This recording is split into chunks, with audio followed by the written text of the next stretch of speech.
एकत्र आलो आहोत. आजचा दिवस म्हणजे निसर्ग संरक्षण आणि हरित भविष्यासाठी एक महत्त्वपूर्ण पाऊल टाकण्याचा दिवस आहे. मी ज्या गटाचे नाव घेईन त्या गटाने त्यांच्या जागेवर स्थानापन्न व्हावे. गट मास कृपया विद्यार्थ्यांनी पालन करणाऱ्या या संदर्भात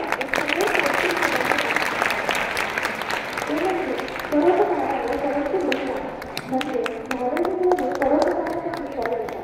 या भावनेला अनुसरून आपण सर्वांनी अधिकाधिक झाले लावण्याचा आणि आपल्या सपोर्ट करण्याचा प्रयत्न करू.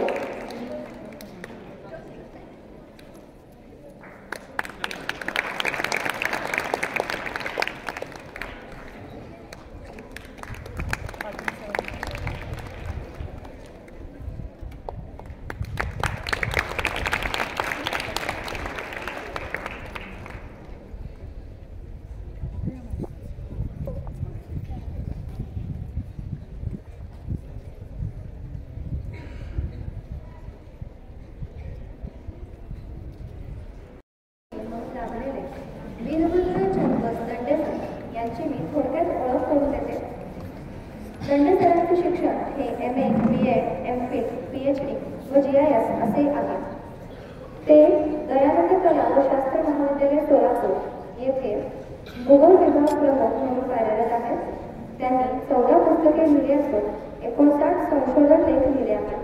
दैनिक वृत्तपत्रांमध्ये त्यांचे 9 लेख प्रसिद्ध झाले आहेत.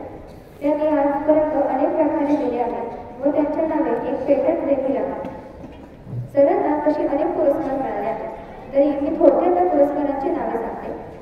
आदर्श NSS स्वयंसेवक पुरस्कार, ड्रीम फाउंडेशन प्रशंसा प्रमाणपत्र पुरस्कार, उत्कृष्ट कार्यक्रमाधिकारी पुरस्कार, उत्कृष्ट संघप्रमुख पुरस्कार, राष्ट्रीय शिक्षक भूषण पुरस्कार, उत्कृष्ट कार्यक्रम अधिकारी पुरस्कार, उत्कृष्ट NSS युनिट पुरस्कार, राष्ट्रीय निर्माण पुरस्कार, स्वच्छ महाविद्यालय पुरस्कार, गुणवत्ता शिक्षक पुरस्कार, कर्तव्यनिष्ठ शिक्षक पुरस्कार, उत्कृष्ट शिक्षक पुरस्कार, तसेच नुकतेच त्यांना उत्कृष्ट शिक्षक पुरस्कार पुण्यश्लोक अहिल्यादेवी होळकर सोलापूर विद्यापीठ सोलापूर 2024 तर्फे प्राप्त झाला आहे.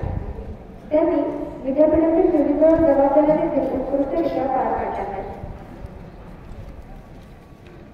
आपल्याला आज या लाभलेल्या प्रमुख अतिथींचा सत्कार करण्यासाठी मी श्रुती बागावडे मॅडमला विनंती करते.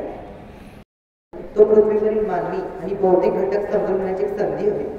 भूगोल विषयातून पर्यावरणशास्त्र, सौर ऊर्जा, जलव्यवस्थापन, शहरी नियोजन यांसारख्या क्षेत्रात करिअरच्या संधी उपलब्ध आहेत. भारतामध्ये दरवर्षी मकर संक्रांतीच्या दिवशी म्हणजे 14 जानेवारी रोजी भूगोल दिन साजरा केला जातो. दरवर्षी आपल्या शाळेत इयत्ता 9वी साठी भौगोलिक क्षेत्र भेट तर भूगोल दिनाचे औचित्य साधून इयत्ता 7वी व इयत्ता 8वी साठी भूगोल प्रदर्शनाचे आयोजन केले जाते. परंतु यंदा भूगोल विषयाचे महत्त्व लोकांपर्यंत पोहोचावे, पर्यावरण व निसर्ग जपण्याविषयी जागरूकता निर्माण व्हावी, विद्यार्थ्यांना भूगोलाची गोडी लागावी, भूगोलाचे अधिक ज्ञान मिळावे या हेतूमुळे भौगोलिक प्रश्नमंजुषा 2025 चे आयोजन करण्यात आले आहे. शेवटी एवढेच म्हणेन चालू कर सुरू ॲड्रेस करून झालं.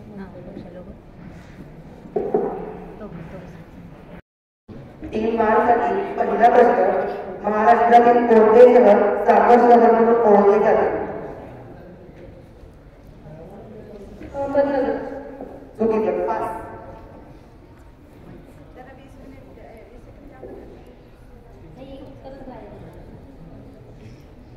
औरंगाबाद. चूक.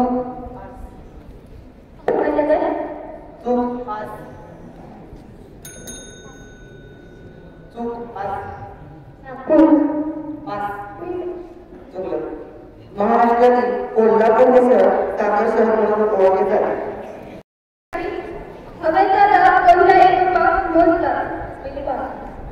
उत्तर बरोबर आहे. 10 गुण.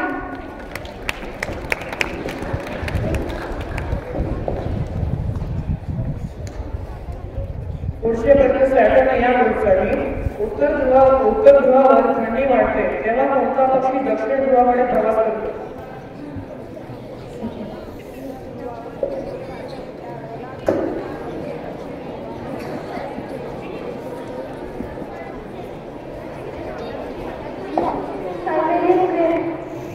उत्तर चुकीचे आहे. प्लेनेटो. उत्तर चुकीचे आहे. आर्क्टिकटन. आर्टिकल हे उत्तर आहे. बरोबर. हा पक्षी एक वर्षात सुमारे 70,000 किलोमीटरचा प्रवास करतो. हा पक्षी सर्वात लांब स्थलांतर करणारा पक्षी म्हणून देखील ओळखला जातो. पुढचा प्रश्न व्हेनस ग्रुपसाठी सूर्यग्रहणाची तिथी कोणती असते?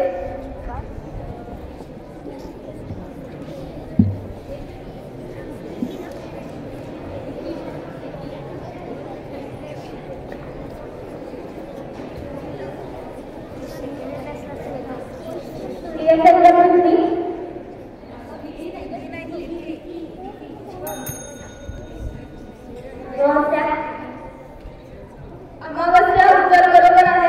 10 गुण.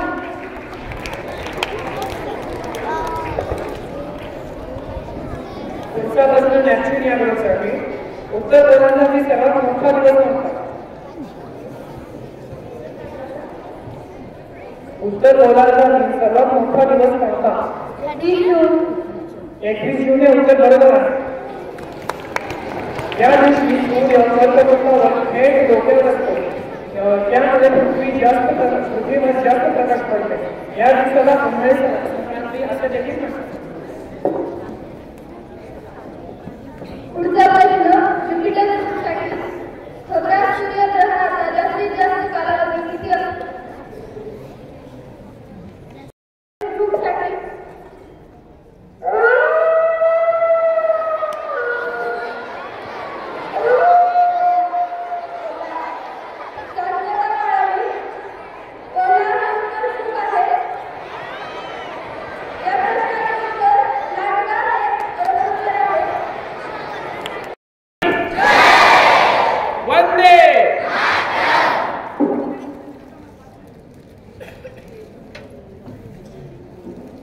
कैविमो मेहता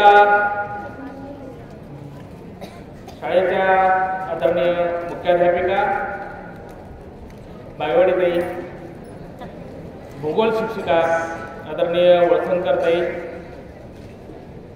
प्रीतीताई, इंगळेताई, इंगळे साहेब का बरोबर, इंगळेताई, मीनाक्षीताई आणि दोन्ही पाटील सर,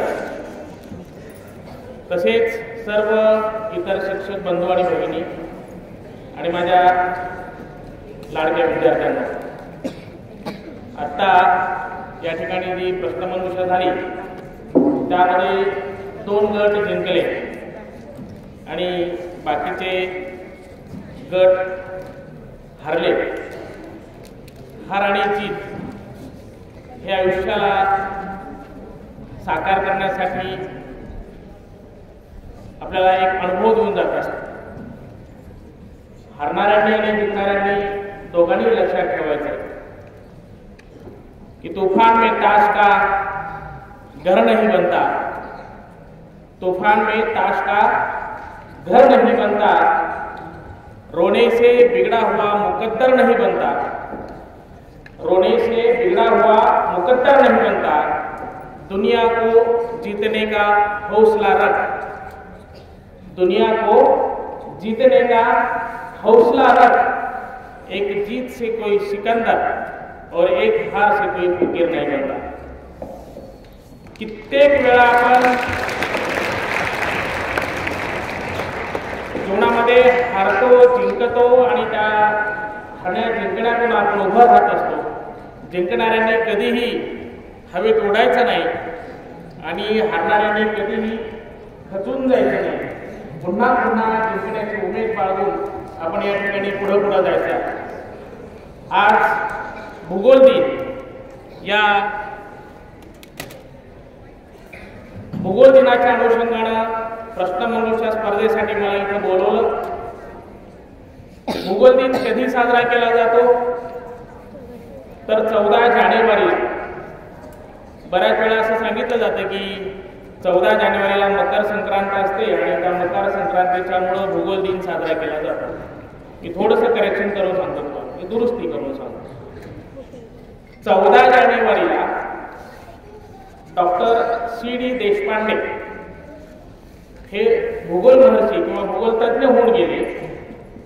त्यांचा जन्म हा 14 जानेवारीचा आणि त्यांचे विद्यार्थी डॉक्टर सुरेश गरसुळे यांना असं वाटलं की आपल्या गुरुच्या नावानं, कारण डॉक्टर सी डी देशपांडे हे अगोदर शिक्षक होते, नंतर ते हळूहळू वरच्या पदावर जाऊन महाराष्ट्राचे शिक्षण संचालक झाले आणि नंतर मग महाराष्ट्र देशभर ते त्यांचं नाव गाजलं.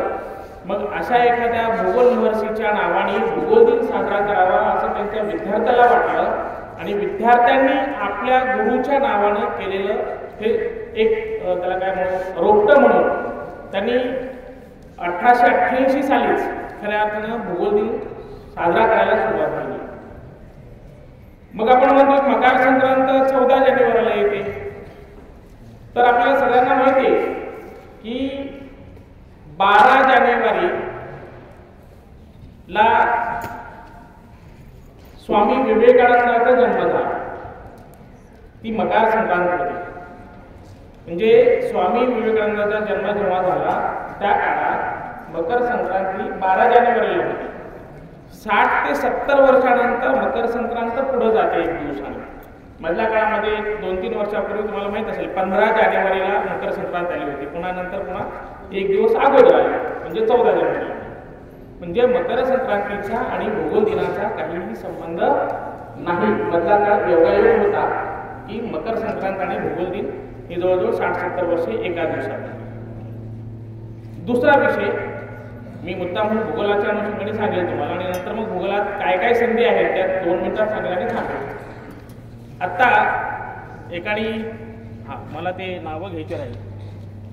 कोणीतरी भूगोल दिन जो आणि ग्राफिया है ना. जो म्हणजे पृथ्वी, ग्राफिया म्हणजे वर्णन करणे आणि जो ग्राफिया म्हणजे पृथ्वीचं वर्णन. बरोबर असं शिकले तुम्ही सगळ्यांनी. मग जर जिओग्राफी याचा जर मराठीतला अर्थ पृथ्वी वर्णन असेल तर त्याला आपण भूगोल का म्हणतो. त्याला असं म्हणायला पाहिजे होतं ना की पृथ्वी वर्णन शास्त्र किंवा पृथ्वी वर्णन, पण त्याला आपण भूगोल असं म्हणतो. त्याचं कारण आहे आत्ता नवीन राष्ट्रीय शैक्षणिक धोरणामध्ये आपल्याला भारतीय ज्ञान परंपरा आली आहे आणि त्या भारतीय ज्ञान परंपरेमध्ये भारतातलं काय आहे ते आता आपल्याला शोधून काढायचं. तसं आपल्याकडे आहे ते. आपण काय केलं की परक्यांना फार मोठं समजण्याचा एक चंग बांधलेला आहे. म्हणजे तुझं आहे तुझं क्लासी तुझ्या आगाची क्लासी असं म्हटल्यासारखं आहे.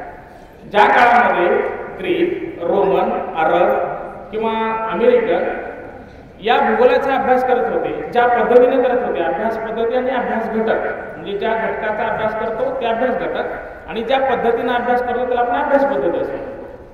तर सेम अभ्यास पद्धती आणि सेम घटक या वेगवेगळ्या ठिकाणी अभ्यास करत असतो. भारतात सुद्धा याच घटकाचा म्हणजे आपण भौगोलिक घटक कशाला म्हणतो, प्राकृतिक आणि मानवनिर्मित, ज्याच्यामध्ये अभिक्षेत्रानुसार बदल होतो त्याला आपण भौगोलिक घटक असं म्हणतो. तर असेच घटक सेम प्रत्येक, पण त्यावेळेला दळणवळण नव्हतं, गाठीभेटी होत नव्हत्या, त्यामुळे त्या ठिकाणी प्रत्येकाने आपापल्या प्रकारे शोध लावून ठेवले होते.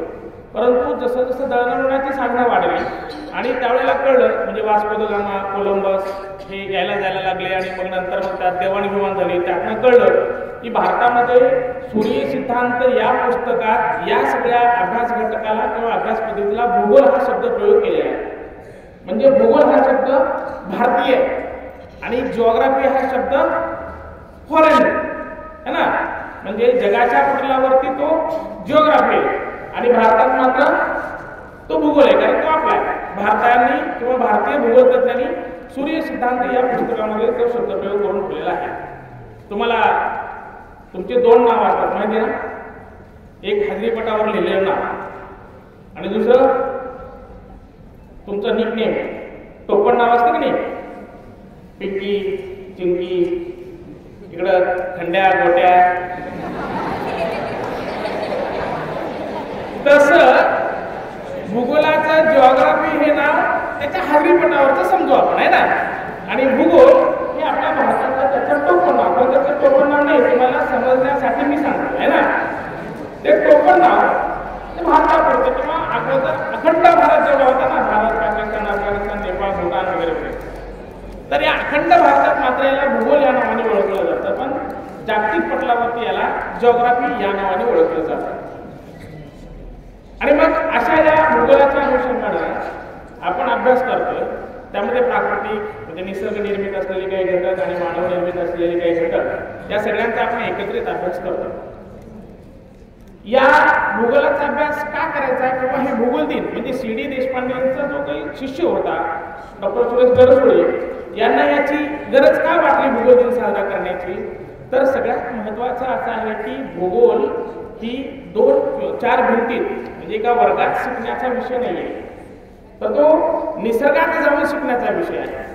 मग त्याच्या अनुषंगाने भूगोलाची आवड निर्माण व्हावी विद्यार्थ्यांना, त्याच्याबद्दलचं प्रेम विद्यार्थ्यांना निर्माण व्हावं. मग अशा प्रकारच्या प्रश्नमंजुषा असतील, सहली असतील किंवा एखादे खेळ असतील किंवा निबंध स्पर्धा असतील, वक्तृत्व स्पर्धा असतील, या वेगवेगळ्या माध्यमातून विद्यार्थ्यांना भूगोलाबद्दलचं प्रेम किंवा आवड निर्माण व्हावं हा एकमेव उद्देश डोळ्यासमोर ठेवून या सुरेश गरसोळे सरांनी त्यांच्या आपल्या गुरुच्या स्मरणात हा दिवस भूगोल दिवस म्हणून साजरा करण्याचा प्रयत्न केला. मला खूप आनंद होतोय की माझ्या अगदी त्याला काय म्हणतो आपण की मी भान ठेवून आणि खूप जबाबदारीने हे वाक्य या ठिकाणी विचारतोय की महाविद्यालय स्तरावर सुद्धा इतका सुंदर उपक्रम घेत नाही, इतका सुंदर उपक्रम तुम्ही या ठिकाणी घेतलेला.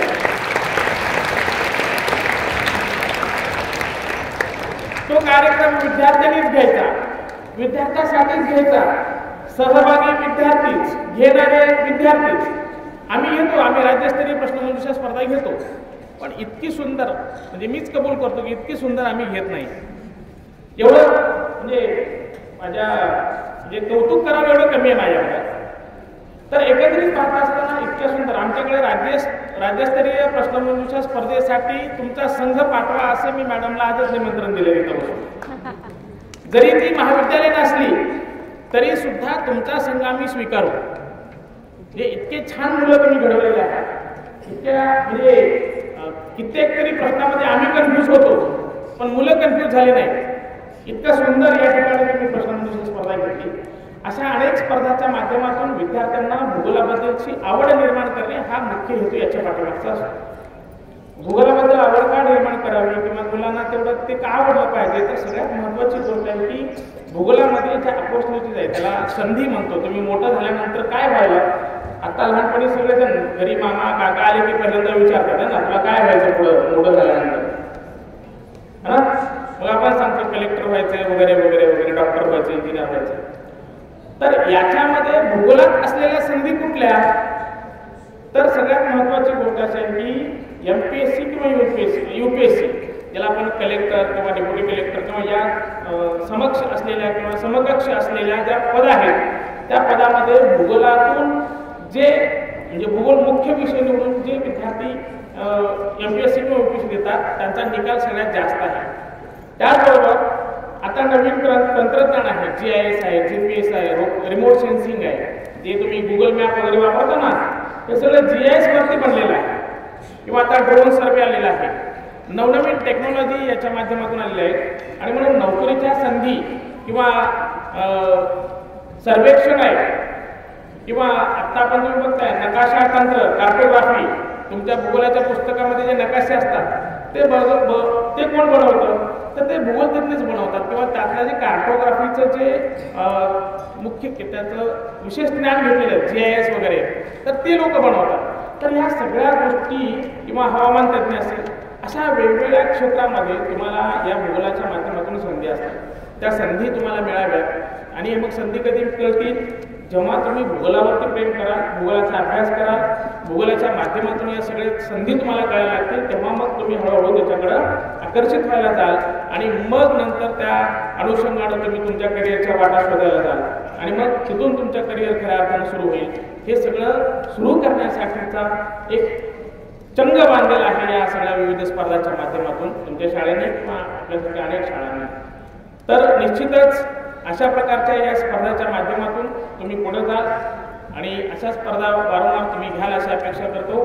या ठिकाणी खरं तर सुजय हजारे, अनुष्का गायकवाड, दीपक अंगडी आणि विश्वभारती अंधारे या चौघांचं सूत्रसंचलन पाहत होतो किंवा तुम्ही जे घेत होता अशा प्रकारच्या होनरी विद्यार्थी या ठिकाणी निर्माण केले जात आहात किंवा आणखीन असतील. कदाचित संख्या कमी असेल किंवा तेवढ्या 4-5 जणांचीच गरज असते म्हणून आपण संधी देतो, पण असे अनेक विद्यार्थी याच्यामध्ये बसलेले असतील. या सगळ्या विद्यार्थ्यांचं कौतुक. जे सहभागी विद्यार्थी आहेत, बक्षीस मिळो किंवा न मिळो, बक्षीस मिळणं हा स्पर्धेचा उद्देश नाही. त्यातून आपण घडतो, बरंच काही शिकतो. आज हरलोय, उद्या आपण हरणार नाही. ती उमेद आत्ता इथे आपल्या बसलेल्या जागेवर निर्माण झालेली असते. ती उमेद पुन्हा मला जिंकवे अशी अपेक्षा या ठिकाणी व्यक्त करतो. मी खरं तर भूगोलाचा प्राध्यापक, पण या शाळेचा पालक. माझे दोन्हीही मुलं इथंच आहेत, याच शाळेत आहेत. तरी सुद्धा मला तुम्ही ही संधी दिली. फार वेळ घेत नाही, कारण 5च मिनिट राहिलेले आहेत ते कळते. तर मला तुम्ही बोलवलं, सन्मान केला माझा आणि या ठिकाणी मला बोलण्याची संधी दिली. त्याबद्दल शाळेचं, आदरणीय बागवडीताईंचं आणि आपल्या सर्वांचं या ठिकाणी धन्यवाद देतो, आभार मानतो. आणि पुन्हा जेव्हाही या ठिकाणी मला बोललं तर मी पुन्हा येईल अशा प्रकारची ग्वाही देतो आणि थांबतो. जय हिंद, वंदे मातरम. संघाचे खूप खूप अभिनंदन. तसेच सर्व सहभागी संघाचे देखील अभिनंदन. माननीय प्रमुख अतिथी श्री वीरभद्र दंडे सर, तुम्ही आज या प्रश्नमंजुषाच्या कार्यक्रमाला उपस्थित राहिलात. तसेच आम्हा सर्व विद्यार्थ्यांना मोलाचे मार्गदर्शन केले, याबद्दल तुमचे मनःपूर्वक आभार. शाळा समिती अध्यक्ष राजेश जी पटवर्धन यांचे आम्हाला पायाभूत मार्गदर्शन लाभते, यामुळे त्यांचेही आभार. प्रशालेच्या